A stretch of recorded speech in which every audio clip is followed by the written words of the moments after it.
Vai comigo em João capítulo 21.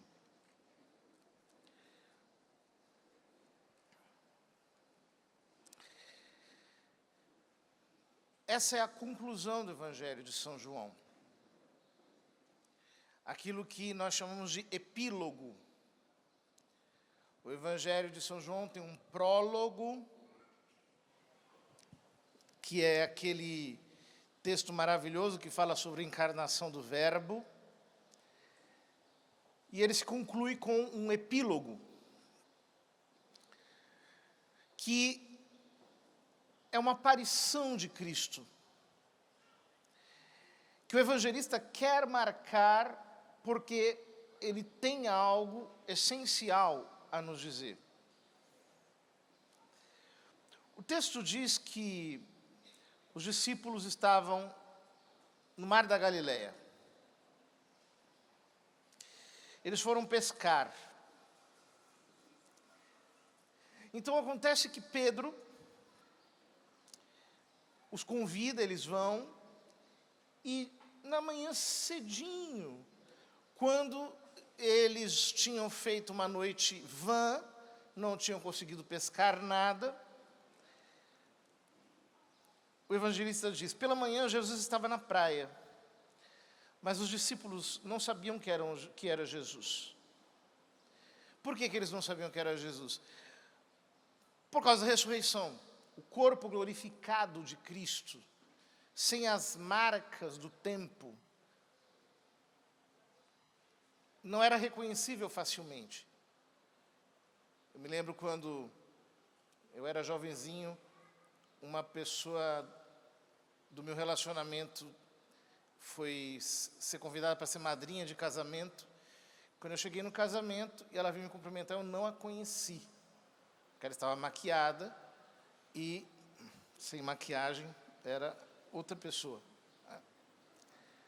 Ou seja, o efeito da ressurreição remove as marcas do tempo e Nosso Senhor, portanto, não era facilmente reconhecido. Este perguntou-lhes, filhinhos, tendes alguma coisa para comer? Responderam, não. Ele lhes disse, lançai a rede à direita do barco e achareis. Eles lançaram a rede e já não conseguiam puxá-la por causa da quantidade de peixes. Então o discípulo a quem Jesus amava disse a Pedro, é o Senhor. Simão Pedro, ouvindo dizer que era o Senhor, vestiu sua túnica, pois estava despido, e lançou-se à água. Os outros discípulos vieram com o barco, arrastando a rede com os peixes. De fato, não estavam longe da terra, mas somente uns 200 côvados. Quando saltaram à terra, viram um barco preparado, viram um braseiro preparado com um peixe em cima do pão. Jesus disse-lhes, trazei alguns dos peixes que agora apanhastes. Então Simão Pedro subiu ao barco, puxou a rede para a terra, estava cheia de 153 grandes peixes, e apesar de serem tantos, a rede não se rompeu. Essa cena é uma cena bastante desconcertante. Por quê? Vejam, Pedro havia negado Cristo 3 vezes. Portanto, Pedro estava paralisado pela culpa, estava paralisado pelo sentido da traição. Ele tinha algo para falar com o Senhor, ele tinha uma pendência a tratar com o Senhor. E aquela pendência estava entre ambos. Veja que coisa impressionante. Ele ouve dizer que é Jesus, pula, vai nadando, depois vê o braseiro com um pouco de peixe e pão, aí Jesus diz, traga um pouco dos peixes, aí ele mesmo vai sozinho, puxa sozinho a rede. Por quê? Por que essa demonstração de serviço, de atividade? Porque nós somos assim. Quando nós estamos movidos pela culpa, nós somos assim. Nós queremos mostrar que nós somos bons, nós nos atrapalhamos, nós ficamos desconcertados. Eles comem e saem andando pela praia. Pelo teor do texto, o que nós vemos é o grupo todo andando, mas Jesus e Pedro vão ficando para trás porque andam mais devagar. Havia algo que eles precisavam conversar. Depois de comerem, Jesus perguntou a Simão Pedro: Simão, filho de João, tu me amas mais do que estes? Tu me agapeis-me, diz o texto grego, mais do que estes? Pedro respondeu: sim, Senhor, tu sabes que eu te filo, que eu te quero bem, que eu sou teu amigo. Mas aqui há uma diferença de nível. Pedro não tem coragem de dizer que morre de amores por Cristo, uma vez que ele o traiu. Mas Jesus lhe diz: apacenta meus cordeiros. Disse-lhe pela segunda vez: Simão, filho de João, tu me amas? Aí Jesus abaixa o nível do amor. Não mais do que isso. Agora ele pergunta: tu me amas? Tu me amas? E Pedro respondeu: sim, Senhor, tu sabes que eu te filo. Tu sabes que eu tenho por ti um amor de amizade, que o meu amor é sincero, mas o meu amor ainda não é perfeito. Jesus lhe disse: pastorei as minhas ovelhas. Pela terceira vez perguntou a Pedro: Simão, filho de João, tu me fileis-me? Então tu és meu amigo, tu gostas de mim. Pedro ficou triste porque Jesus lhe havia perguntado pela terceira vez: tu fileis-me? Tu me queres bem? E respondeu: Senhor, tu sabes tudo.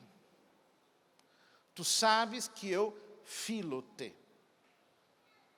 Que eu ainda não cheguei à grandeza do amor. Não cheguei à exuberância do amor.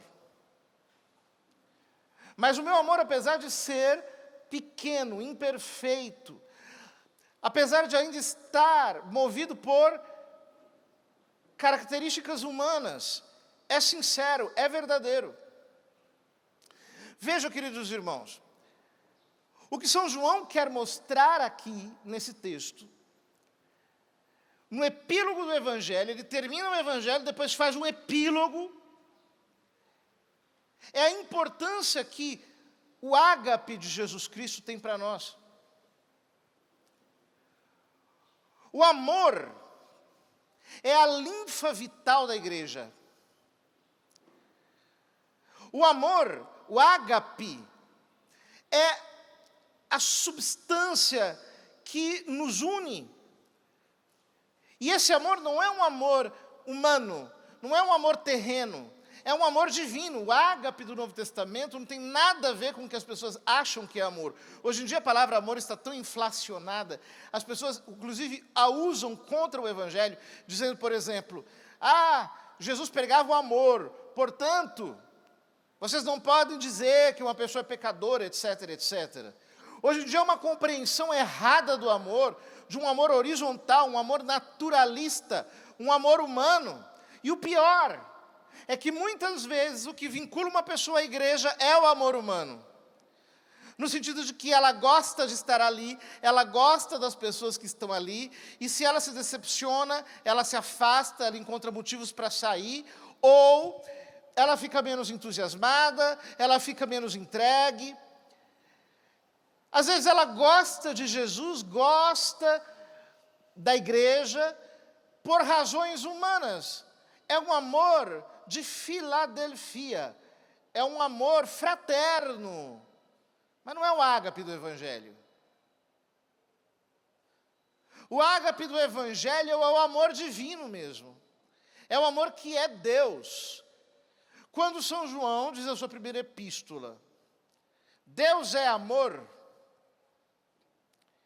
E quando, como evangelista, ele se chama a si mesmo como discípulo amado, discípulo predileto, o que João está dizendo é que amor, esse amor divino, espiritual, esse amor intrinsecamente religioso, esse amor teologal, esse amor que tem a Deus por origem e a Deus por término, esse amor é aquilo que mais importa, é o que me constitui como cristão, é o que me faz ser verdadeiramente discípulo de Jesus Cristo. Eu preciso que o Senhor encha o meu coração dele mesmo. E quando eu digo, eu preciso que o Senhor encha o meu coração dele mesmo, eu estou dizendo simultaneamente, eu preciso que Deus me encha com amor. Porque, como diz São João, Deus é amor. Mas não um amor que é negativo. As pessoas por aí dizem, se eu sair fazer uma enquete na rua, você ama a Deus? Muito dificilmente alguém vai dizer que não ama. Ama. Ela vai dizer, eu amo a Deus. Mas que amor é esse? Um amor apático, um amor frio, um amor que é mais ou menos o seguinte, eu não odeio a Deus, portanto eu gosto dele. É um amor negativo. Nós não. Nós somos discípulos amados. Nós temos que ter por Deus um amor positivo. Mas para que eu o ame, eu preciso verdadeiramente ser cheio do amor dele. Vejam, Marcos capítulo 12, contém uma revelação extraordinária. O texto diz, versículo 28, então aproximou-se um dos escribas que tinha ouvido a discussão e percebido que Jesus dera uma boa resposta. Ele perguntou, qual é o primeiro de todos os mandamentos? Jesus respondeu, o primeiro é este, Shema Israel, escuta Israel, o Senhor nosso Deus é o único Senhor. Amarás o Senhor teu Deus de todo o teu coração, com toda a tua alma, com todo o teu entendimento, com toda a tua força. E o segundo mandamento é este, amarás o teu próximo como a ti mesmo. Veja que coisa impressionante. A prioridade de Deus é o amor. O primeiro mandamento é este, amarás o Senhor teu Deus de todo o teu coração, de toda a tua alma, de todo o teu entendimento, com toda a tua força. Por que isso? Isso chega a parecer estranho.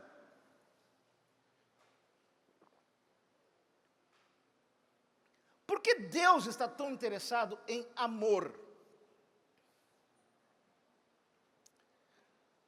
Por um motivo muito simples, queridos. Deus não está interessado no que você faz. Deus está interessado em você.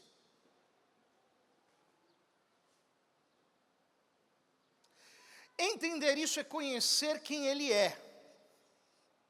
Ele não precisa do teu serviço.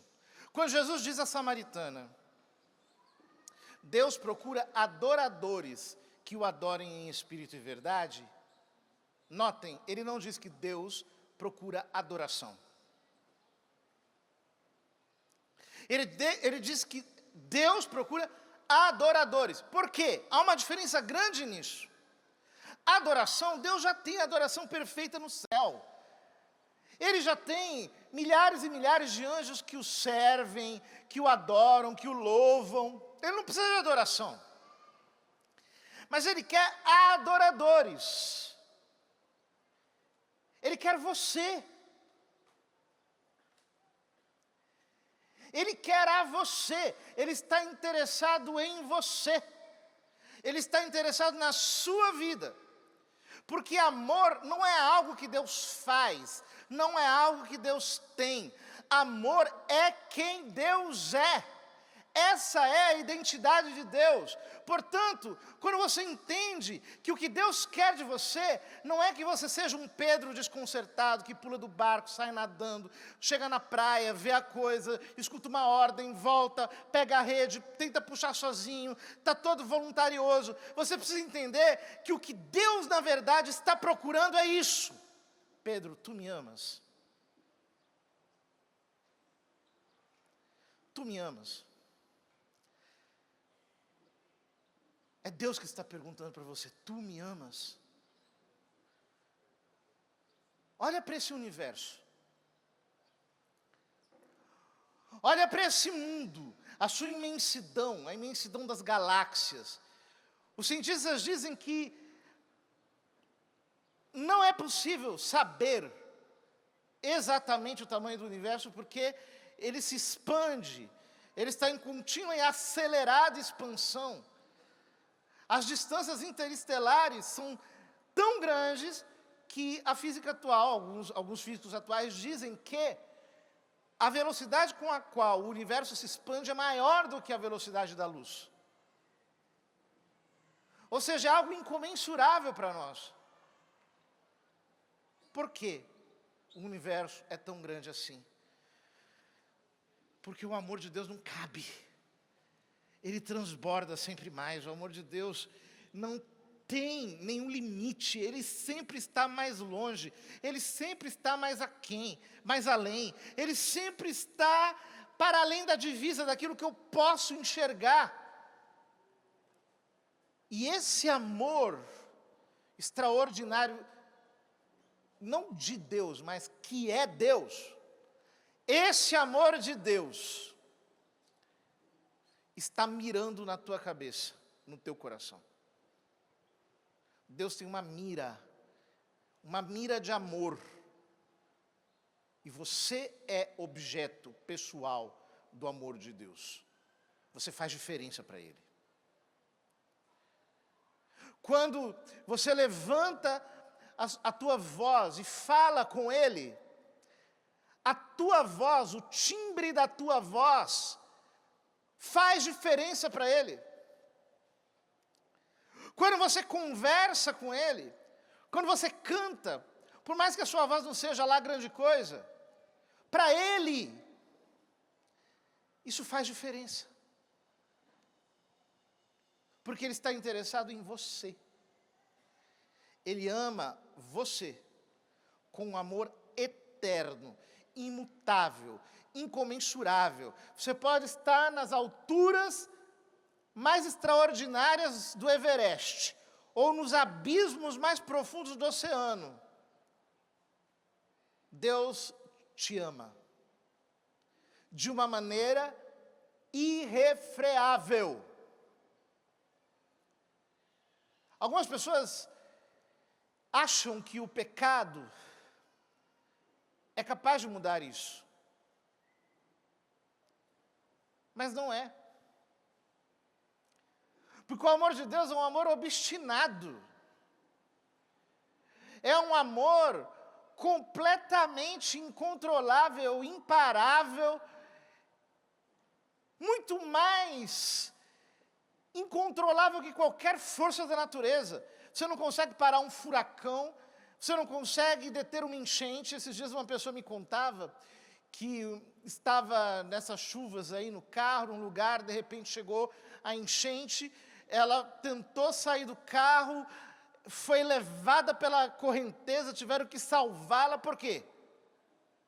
Apesar de que aquilo era só uma enchente, não era o oceano. É incontrolável.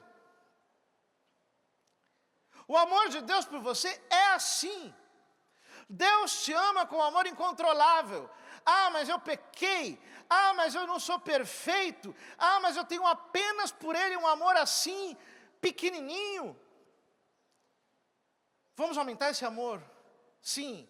Vamos pedir para Ele a graça de um aumento da caridade na nossa alma, desse amor divino. No entanto, você não é capaz de fazer Deus mudar a decisão eterna de te amar, de maneira completamente obstinada. Você não tem essa capacidade. Assim como uma árvore não pode deter um furacão, você não pode fazer parar o amor de Deus sobre a sua vida, porque isso não é sobre algo que Ele faz, é sobre quem Ele é. Ele é amor. Ele é amor. E Ele é um amor que se derrama, que não se contém, que transborda. E por isso, como disse Jesus, ninguém tem maior amor do que aquele que dá a sua vida pelos seus amigos.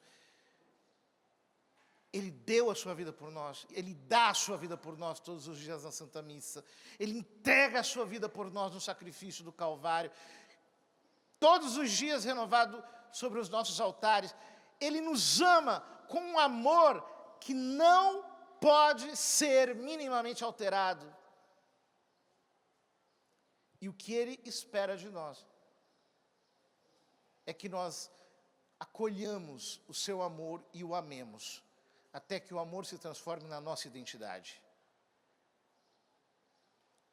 O profeta Oséias é o profeta do Deus traído, do Deus rejeitado, do Deus que sofreu a maior das traições.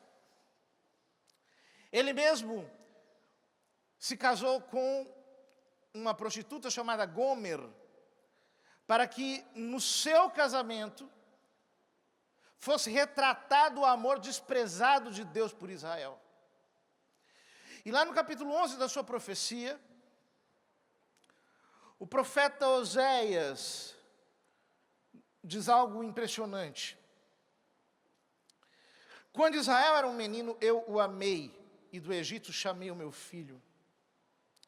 Quanto mais eu os chamava, mais se afastavam da minha face, sacrificavam aos Baais e incensavam as imagens esculpidas, mas eu conduzia Efraim, eu os tomava sobre meus braços, e não reconheceram que eu cuidava deles. Com cordas humanas eu os traía, com cordas de amor, e era para eles como quem ergue uma criança ao rosto. Eu me inclinava para ele, eu o alimentava. Veja que imagem forte Deus fala do seu amor por Israel. Ele diz, eu o atraí com cordas de amor.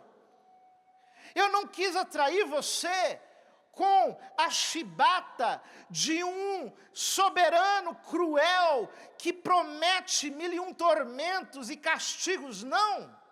Eu quis te atrair com doçura. Eu quis te atrair com misericórdia, com graça. Eu me derramei sobre você como um esposo. Eu te peguei no meu colo como se pega uma criança, como se pega um bebê e se coloca diante dos olhos. Eu quis te atrair com a minha sedução. Eu te levei ao deserto para te falar de amor ao teu coração. Eu tentei te atrair e eu quero te atrair com a força da minha caridade, com a força do meu amor. Mas o que acontece com você, Israel? Você me despreza. Você não quer saber de amar o seu Senhor com o coração verdadeiramente esponsal. Você é a igreja de Cristo aqui hoje. São Paulo diz aos Efésios, maridos, amai as vossas mulheres, como Cristo amou a sua igreja. E se entregou a si mesmo por ela para lavá-la com a água do batismo misturada com a palavra, para apresentá-la a si mesmo, pura, santa, imaculada, gloriosa. Vejam, esse é o amor que Cristo tem pela igreja, que Ele tem por nós. Ele passa os seus olhos pela terra e o que Ele quer? Ele quer uma noiva apaixonada. Ele quer uma noiva que esteja queimando de amor por Ele. Ele quer encontrar uma noiva que esteja cheia do seu amor. O Evangelho de São João nos conta, no capítulo 2, que Jesus realiza um milagre nas bodas em Caná. Todos nós conhecemos o texto praticamente de cor. Era uma festa de casamento. Então Jesus sai dali e vai para o templo de Jerusalém. E quando ele chega no templo de Jerusalém e vê os cambistas negociando no templo, os cambistas vendendo, comprando, fazendo trocas, ele faz um chicote de cordas. E com aquele azorrague, ele expulsa os vendilhões do templo. Porque Deus está cansado de fazer negócios. Deus está cansado de um povo que pechincha para dar menos. Deus está cansado de uma noiva que vem fazer comércio com ele, que o trata como se ele fosse um traficante, que vem falar com ele como se ele fosse um interesseiro. Deus está cansado de olhar para o seu povo, de olhar para Israel, de olhar para a sua igreja e encontrar nela frieza, indiferença, apatia. Ele morreu pela sua igreja. Ele morreu para dar a vida por sua esposa. Ele morreu para que ela seja pura, santa, imaculada, para que ela o ame com paixão. E é por isso que muitas vezes na história, Deus precisa pegar um chicote nas mãos e fazer com que os cristãos passem pela provação, passem pelo cadinho da humilhação, sejam espezinhados, sejam triturados, sejam moídos, sejam desprezados. Ele mesmo disse: vós sois o sal da terra, mas se o sal perde o sabor, não serve para nada, a não ser para ser pisado pelos homens. Se você é sal sem sabor, se você é igreja sem amor, infelizmente o Senhor precisa te tratar com dureza. Quantos cristãos, quando estão bem, se afastam do Senhor, mas quando bate a doença, a tribulação, a miséria, ele corre de volta, porque ele só entende a linguagem do chicote, a linguagem do temor. Deus é amor. Deus é amor. E o que Ele quer colher na sua igreja é um amor espiritual por Ele. Um amor profundo, um amor sincero. Um amor que vai até as fibras últimas do coração. Um amor que está à nossa disposição. Na carta aos Romanos, São Paulo diz, Romanos capítulo 5, versículo 5. Ora, a esperança não decepciona, porque o amor de Deus foi derramado em nossos corações, pelo Espírito Santo que nos foi dado. O amor de Deus é uma pessoa, é o Espírito Santo. O amor de Deus é a pessoa do Espírito Santo em nós. São Tomás dizia na Suma Teológica, o Espírito Santo é o amor nocional em Deus. Ele é a própria noção do amor em Deus mesmo. Portanto, quando Ele nos enche com o seu Espírito,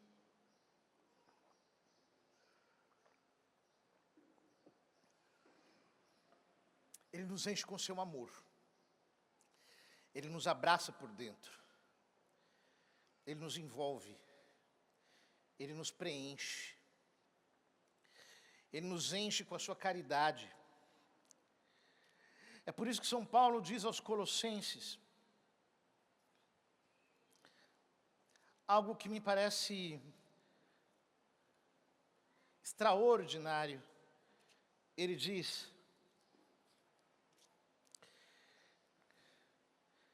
sobretudo, revesti-vos do amor, que é o vínculo da perfeição. Revesti-vos do amor. Revesti-vos do ágape. O que ele está dizendo é, vocês precisam todo dia se vestir de ágape. Vocês precisam todos os dias se encharcar de amor. O que é que nós fazemos quando nós comungamos? O que deveria ser a comunhão? São Tomás diz que o efeito próprio do sacramento da comunhão é levar o amor ao ato. Por quê? É óbvio. Porque o próprio Deus, que é amor, entra em nós e se une a nós. É tão fácil amar Cristo na Eucaristia, agasalhá-lo com o nosso amor, recobri-lo com o nosso amor, com esse amor que Ele suscita no nosso coração. É tão fácil. Nós, cada vez que comungamos, deveríamos sair dali encharcados de amor. Desse amor maravilhoso de Deus, esse amor cortês, esse amor educado, limpo, gentil, doce. Nós devíamos estar tão saturados de amor, tão amorosos, tão queimando de amor por dentro, que o próprio Deus, difundindo o seu amor através de nós, poderia ser sentido pelas pessoas que passam ao nosso lado.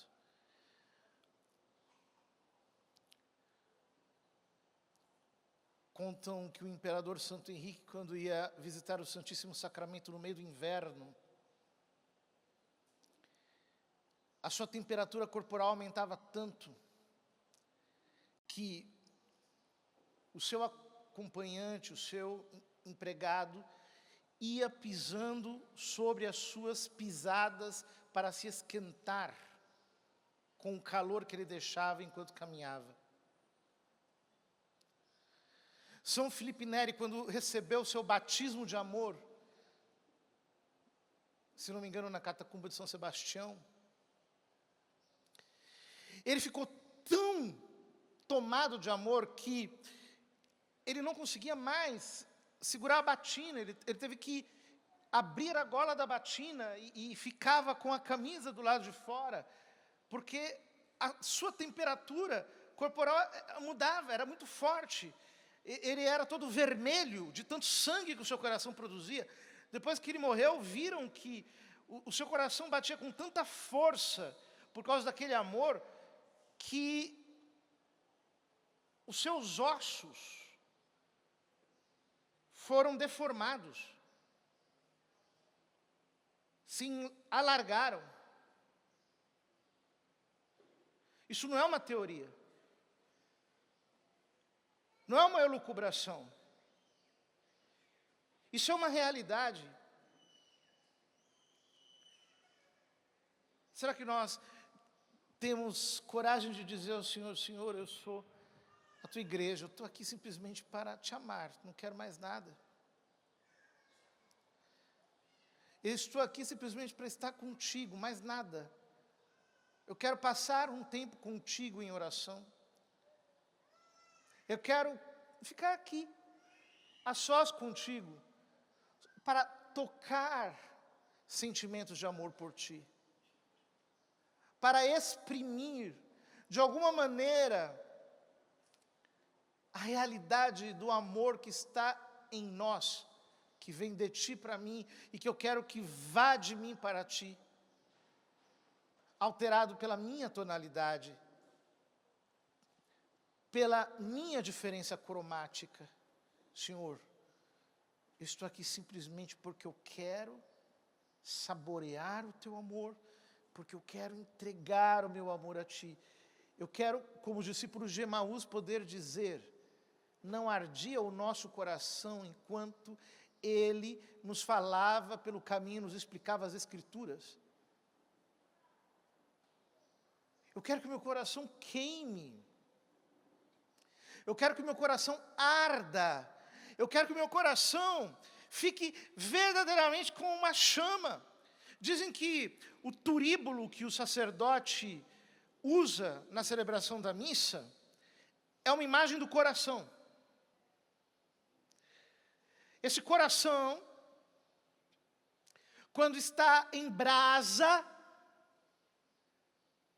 quando as brasas estão acesas,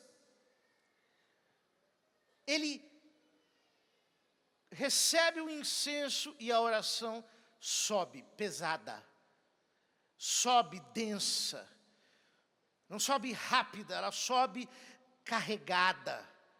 Essa é a oração de quem ama. Não é uma oração mecânica, feita de qualquer modo, não.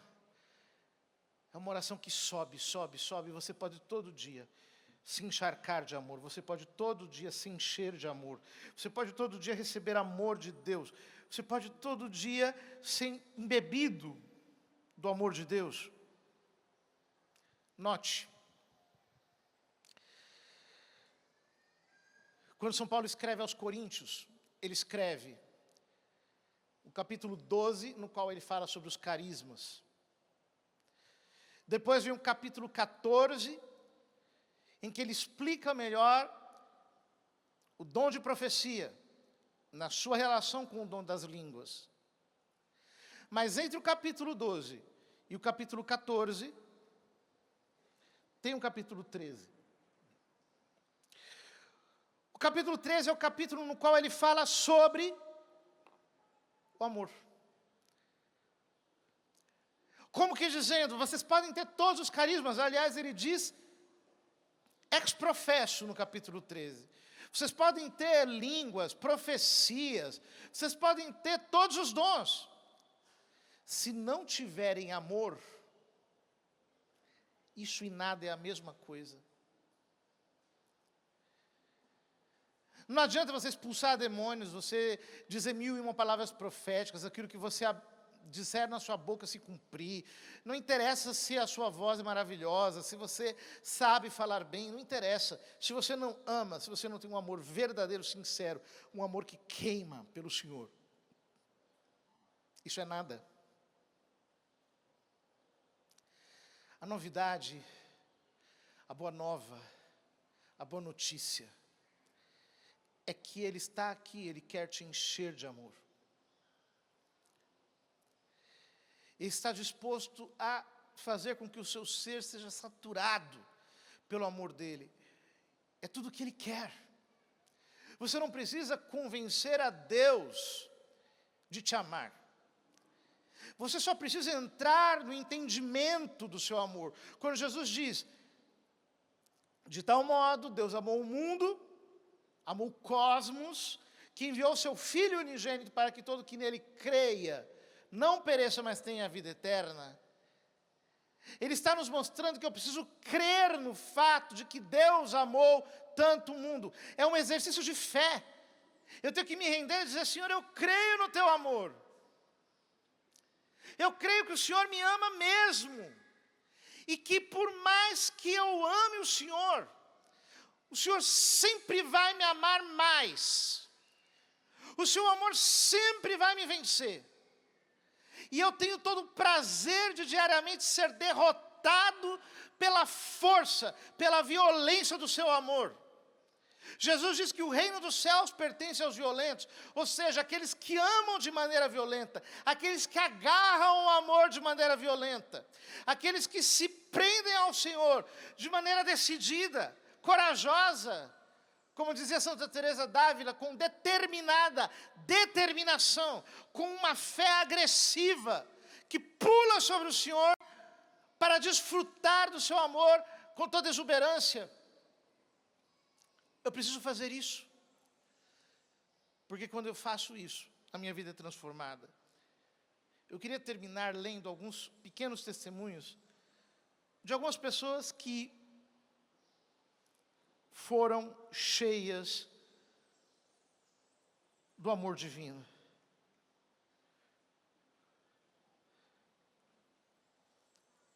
Um testemunho. Uma grande onda após outra de desejo irresistível passou por mim, só de olhar para o rosto do meu amado mestre. Eu simplesmente deixei meu coração transbordar de desejo profundo, até que me deitei com uma expectativa alerta, mas repousante, ouvindo a voz abençoada que eu conhecia tão bem para dizer, venha. Nunca mais fui a mesma pessoa, pois refletiu-se em meu próprio ser um amor tão avassalador pelas almas, que eu não sabia o que fazer com ele. Outro testemunho. Mas assim que me virei para me sentar perto do fogo, um poderoso batismo de amor caiu sobre mim inesperadamente. Nada esperava, tudo desconhecia daquilo que se estava passando comigo. Nunca havia sequer imaginado que tal coisa existisse para mim. Nunca me recordo de alguma vez haver ouvido uma pequena coisa sobre tal coisa. Foi de toda uma coisa absolutamente inesperada. O Espírito Santo desceu sobre mim de maneira que mais me parecia trespassar-me, atravessar-me de todos os lados, tanto física como espiritualmente. Mais me parecia uma corrente eletrificada de ondas de amor. Passavam em e por mim, atravessando-me todo. Mais me pareciam ondas, e ondas de amor em forma líquida, uma torrente de vida e amor, pois não acho outra maneira de descrever tudo aquilo que se passou comigo. Parecia-me o próprio sopro de vida vindo de Deus. Lembro-me distintamente que me parecia que esse amor soprava sobre mim com grandes asas. Outro testemunho. Quando as pessoas me diziam, Deus te ama, ou quando eu ouvia isso em algum lugar, eu tinha isso apenas como algo clichê.